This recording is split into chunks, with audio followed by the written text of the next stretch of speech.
नमस्कार दोस्तों, मैं विनय दुबे मुंबई से। कैसे हो अंडे भक्तों? कहाँ? गटर? गोबर?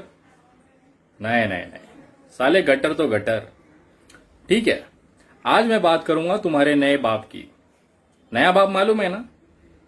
अरे यार, तुम लोग रोज बाप बदलने वाले, तुमको याद दिलाना पड़ता है। अरे वही दिल्ली वाला तुम्हारा कपिल मिश्रा। अभी कुछ दिन पहले उसने ट्वीट किया था कि शाहीन बाग की फिर से तैयारी हो रही है, हमें अलर्ट रहना है। तो सुन बे कपिल, बेटा कपिल, सुन रहा है ना? हाँ, ये जो शाहीन बाग है ना, ये तेरे औकात से बड़ी चीज है। और तू क्या, तेरी पूरी जो ऊपर नीचे बैठे हुए लोग हैं ना, वो पूरा अपना पिछवाड़ा लगा देंगे ना, तो भी ये बंद नहीं कर सकते। ये संविधान ने हमें दिया हुआ अधिकार है और शाहीन बाग चलता रहेगा। तुम्हारे अंदर जितना भी गुर्दा होगा, दम होगा ना, रोक के दिखाना। तुम लोग साले पीछे से वार करने वाले, कभी सामने से भी आया करो रे। कब तक पुलिस के पीछे छुप के फायरिंग करेगा? कब तक पुलिस के पीछे छुप के लड़ेगा रे? देखा हमने दिल्ली में दंगे के टाइम पे तेरा पुलिस के पीछे छुप के बहुत बड़ा शेर बनता है। आप लोग को पता है ये कपिल मिश्रा आज तक बचा क्यों है? कपिल मिश्रा के ऊपर कोई कार्रवाई क्यों नहीं हुई? कपिल मिश्रा ऐसे आजाद क्यों घूम रहा है? उसके पीछे एक कारण है। उसके पास एक सेक्स सीडी है जिसमें एक पुरुष और एक महिला करते हुए दिख रहे हैं, और उस सीडी के दम पे वो बंदा पूरे भारत में जहर फैला रहा है, दंगे भड़काता है, सारी चीजें खुलेआम करता है, लेकिन उसके ऊपर कोई कार्रवाई नहीं होती। उसका कारण है वो सीडी। और ये सीडी किसकी है? ये कपिल मिश्रा बता रहे हैं अपने मुंह से। जरा सुनिएगा वो क्या कह रहे हैं, किसके बारे में कह रहे हैं और क्यों कह रहे हैं। वो सीडी में आखिर ऐसी क्या चीज है जिसकी वजह से आज तक पुलिस उस पर कार्रवाई नहीं करती है? भारत के प्रधानमंत्री जी, भारत के गृह मंत्री जी चुप क्यों हैं? आखिर कपिल मिश्रा भारतीय जनता पार्टी को क्यों ज्वाइन किया और आखिर उसके ऊपर कार्रवाई क्यों नहीं हुई? उसका एकमात्र कारण है ये सेक्स सीडी। और ये सेक्स सीडी किसकी है, ये कपिल मिश्रा बताएगा आज अपने को। और खास करके अंडे भक्तों, ये वीडियो जरूर देखो। तुम्हारे पापा के चरित्र हनन की एक एक डिटेल में उन्होंने पूरा डिटेल दिया है। आज की वीडियो हर भारतीय तक पहुंचनी चाहिए। ये जरूरी है देश को जानना कि आखिर वो सीडी किसकी थी और आखिर कपिल मिश्रा इतना डंके की चोट पे कैसे बोल पाता है। देखिए कपिल भाई, जरा डिटेल में बताना। पंजाब नहीं माफ करेगा। इस एफिडेविट को देखिए आप, ये प्रदीप शर्मा नाम के आईएएस अधिकारी हैं सुप्रीम कोर्ट के अंदर। और ये क्या लिखा है इस एफिडेविट में? मैं चाहता हूं सभी सदस्यों को इस एफिडेविट की प्रतियां जरूर दी जाए और सदन के रिकॉर्ड में ये एफिडेविट मैं आज दूंगा। सदन के रिकॉर्ड में ये एफिडेविट रखा जाए।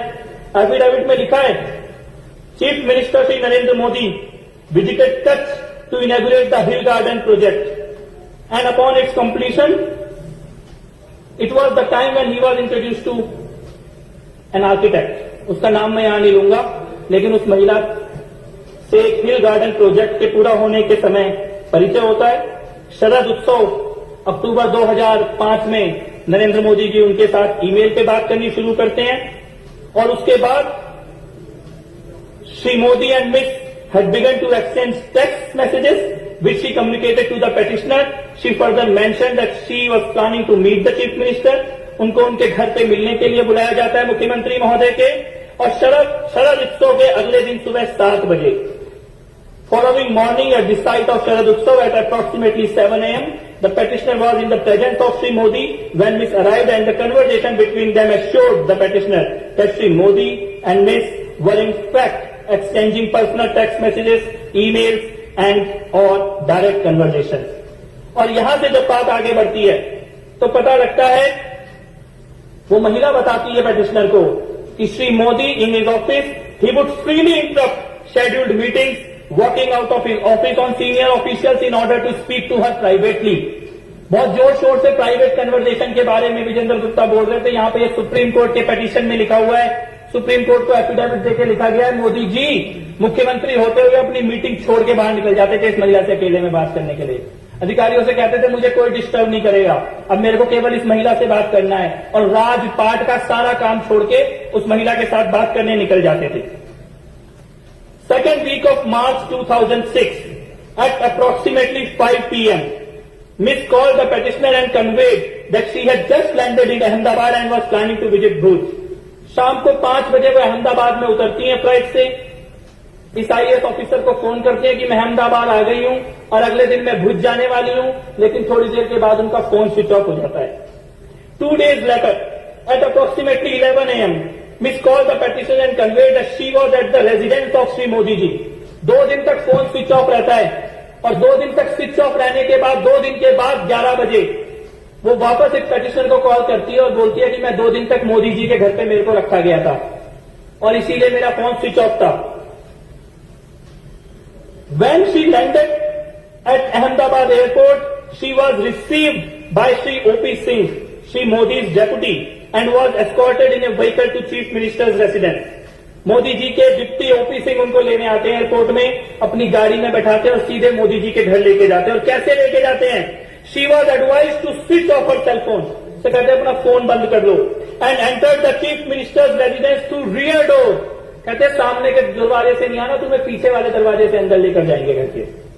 उस महिला का फोन बंद करा के सरकारी गाड़ी में बैठा के पीछे वाले दरवाजे से नरेंद्र मोदी के घर लेके जाया जाता है। और उसके बाद she was taken to the first floor and given a room across the chief minister's bedroom. उसको फर्स्ट फ्लोर में ले जाते हैं और मोदी जी के बेडरूम के बगल वाले कमरे में कहते हैं तुम्हें यही रहना होगा। अगले दिन वो महिला लिखती है कि होली का त्योहार था। अगले दिन बहुत सारे लोग मोदी जी से मिलने आए, लेकिन मोदी जी केवल थोड़ी देर के लिए नीचे गए मिलने के लिए, उसके बाद वापस कमरे में आ गए। उन मिलने वालों में आनंदीबेन पटेल भी गई थी। Shri Modi attended to them briefly and return to his quarters. बहुत थोड़ी देर के लिए लोगों से मिले, उसके बाद अपने कमरे में वापस आ गए। ये महिला इस बीच में बीमार भी होती है। She developed a fever and requested a physician. वो कहते हैं मेरी तबीयत खराब है, किसी डॉक्टर को बुला दो। तो मोदी जी क्या कहते हैं उससे? मोदी जी उससे कहते हैं कि calling a physician is impossible. Doctor को तो हम बुला ही नहीं सकते, किसी को पता लग जाएगा कि तुम यहां पे आई हो। और उसके बाद मोदी जी उसको अपने जीवन की घटनाएं सुनाने लग जाते हैं और अगली बार उसको कार से भेजा जाता है।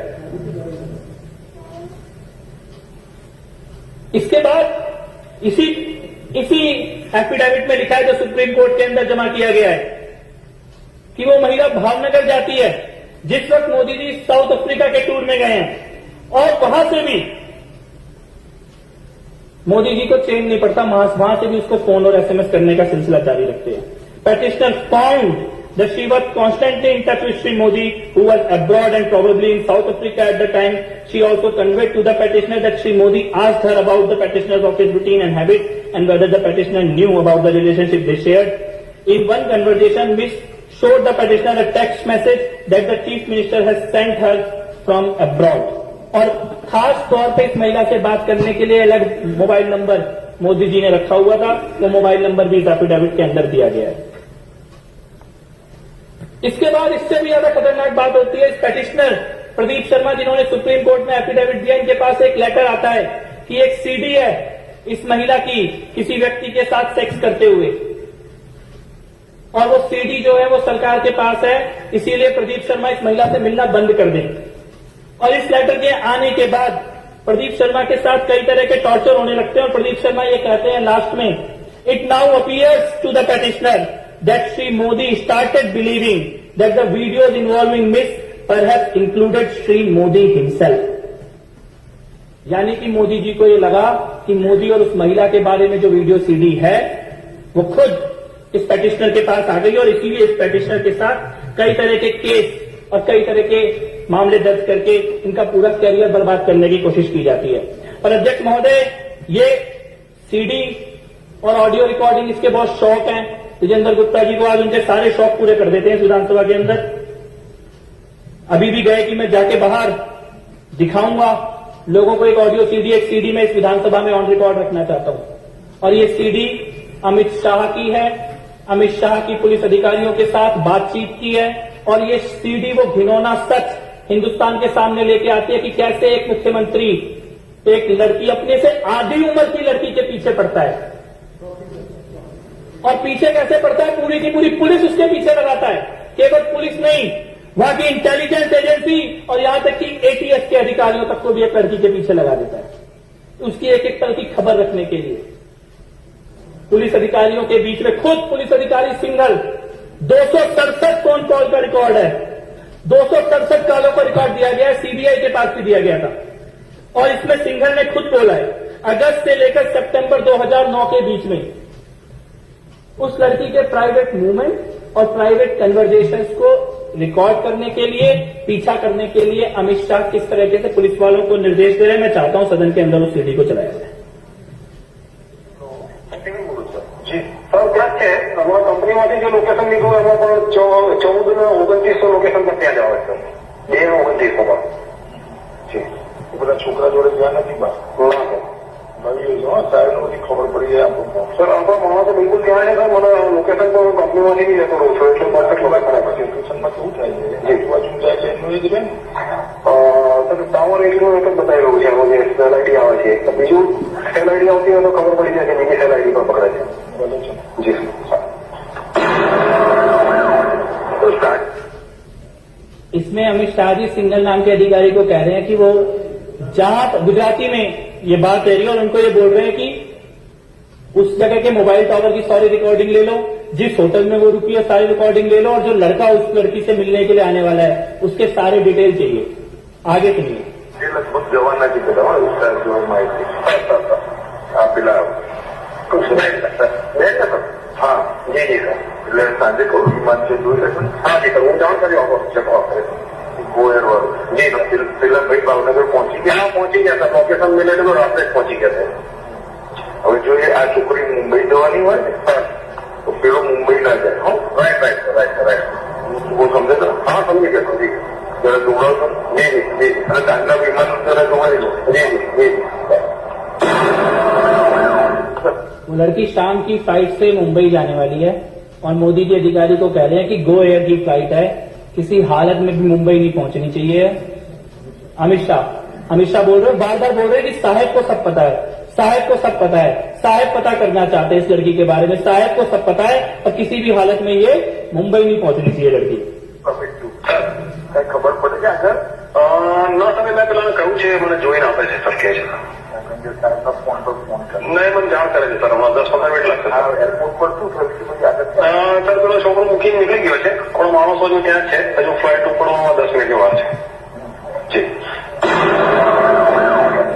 સર મેં જોઈ લીધી છે હોટલ પણ જોઈ લીધી છે માણસો પણ બરાબર ગોઠવાયેલા છે તમામ વ્યવસ્થા થઈ ગયેલી સર ત્યાં મતલબ મેઇન ગેટની સામે જ આપણો એક માણસ ગોઠવાઈ ગયો છે એટલે ત્યાંથી નીકળશે ત્યાંથી ફોલો ચાલુ થઈ જશે એનો બહાર ગયે બહાર મેઇન રોડ પર બી એક માણસ છે આગળ પણ એક માણસ છે આપણે 10 સેકન્ડ જોડાવ ખાતરી કરેલો રહો જી જી ખાતરી કરે સર પેલું રિઝર્વેશનમાં એવું આવ્યું છે કે એક દિવસ એક્સટેન્ડ કરાવ્યો છે એને બસ એવું એ તો બરોબર છે અત્યારે સદે ખાતરી કરેલો સર જી જી હા સર પછી મને ફોન જી જી જોડાવ જી જી જી સર જોડાવ તો મહેમાન અંદર जी जी सर सर हाँ जी हाँ जी साहेब सर वास्ते लोगों का तब बाहर से जो है 2018 मानव से इन्वेस्ट होता है हाँ जी सर अब जैसे क्या चेक पर शॉपिंग भी कर गया है जी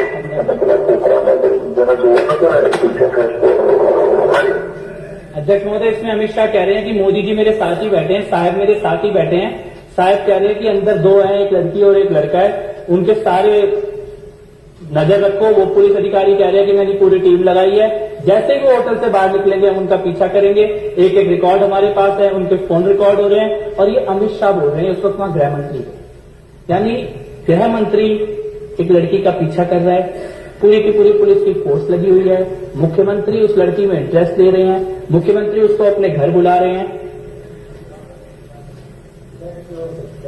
घर पीछे वाले दरवाजे से आनी चाहिए, फोन स्विच ऑफ रहना चाहिए, डॉक्टर भी ना आ जाए गलती से उस लड़की के साथ कुछ हो जाए। साउथ अफ्रीका में जाके भी चैन नहीं पड़ रहा वहां से और आज नहीं मालूम कोई लड़की कहां, आज नहीं मालूम इसका परिवार कहां। और मैं कहता हूं ये तो शायद एक मामला है जो सामने आ गया। अगर कोई व्यक्ति मुख्यमंत्री की कुर्सी पे बैठने के बाद अपने गृह मंत्री, पुलिस अधिकारी, इंटेलिजेंस के अधिकारी और एटीएस के अधिकारियों को एक लड़की के पीछे लगा सकता है तो वो कुछ भी कर सकता है, तो उसका कोई चरित्र नहीं है। आज भाजपा वाले बहुत जोर जोर से पूछ रहे थे, बहुत जोर जोर से पूछ रहे थे, संदीप कुमार का मुद्दा उठा रहे हैं इंटरनेट पे राशन कार्ड, मैं कहता हूं राशन कार्ड छोड़ो, तुम ये बताओ जशोदा नंदन का पासपोर्ट कब बनेगा? कौन सी चरित्र की बात कर रही है भारतीय जनता पार्टी? आम आदमी पार्टी को मामले की जानकारी मिली, 15 मिनट के अंदर अरविंद केजरीवाल जी ने निर्णय ले लिया। वो कहावत है ना, ऊपर वाले के घर में देर है पर अंधेर नहीं। आम आदमी पार्टी में तो देर भी नहीं है। मंत्रियों को भी ट्विटर से पता लगता है अगर किसी, और हम सबको मालूम है, जितने लोग हम यहां पर बैठे हैं हम में से सबको मालूम है, एक गलती करेंगे, गलती की माफी नहीं है यहां पर। लेकिन इसका क्या? जितनी बड़ी बड़ी चरित्र की, राजनीति की, शुचिता की, पवित्रता की बातें भारतीय जनता पार्टी कर रहे हैं, इस सीडी के आने के बाद भारतीय जनता पार्टी के नेता बताएं। एक सीडी संदीप कुमार की 15 मिनट में फैसला हो गया, एक सीडी नरेंद्र मोदी और अमित शाह की है। भारतीय जनता पार्टी फैसला लेने की हिम्मत दिखाए, क्या फैसला ले सकती है सीडी के ऊपर? मेरे को लगता है कि, और ये पूरा का पूरा 15 मिनट की रिकॉर्डिंग है, मैं विधानसभा के रिकॉर्ड में देना चाहूंगा ये एफिडेविट और रिकॉर्डिंग, और मैं ये चाहता हूं कि ये रिकॉर्ड में रहे और आज का दिन रिकॉर्ड में रहे कि जब राजनीतिक शुचिता की, पवित्रता की, नेताओं के चरित्र की चर्चा हो रही थी, जब भारतीय जनता पार्टी के नरेंद्र मोदी और अमित शाह की पोल इस विधानसभा के अंदर खोली जा रही थी, तो भारतीय जनता पार्टी के नेताओं के अंदर हिम्मत नहीं थी सदन के अंदर रुकने की और चर्चा में भाग लेने की। तो बस मैं केवल इतना ही कहना चाहता हूं, मेरे को लगता है आज पूरे देश दिल्ली की विधानसभा के माध्यम से ये जान जाएगा कि चरित्र के मामले में और राजनीतिक सफाई के मामले में आम आदमी पार्टी कहां खड़ी है, भाजपा कहां खड़ी है, मोदी जी कहां खड़े हैं और अरविंद केजरीवाल कहां खड़े हैं। बहुत बहुत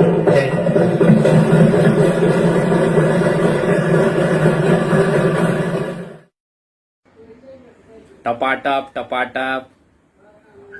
मेरे को समझ में नहीं आता वो मामले में आगे हुआ क्या। क्या ये कोई पूछ सकता है कपिल भाई से कि कपिल भाई वो सीडी है कहां पे, और आखिर आपके पास इतने सबूत होने के बाद भी आपने उसे जनता के सामने क्यों नहीं लाया? मैं निवेदन करता हूं, प्लीज कपिल भाई उसको ना पब्लिक में डालो, लोगों को पता चलना चाहिए असलियत क्या है।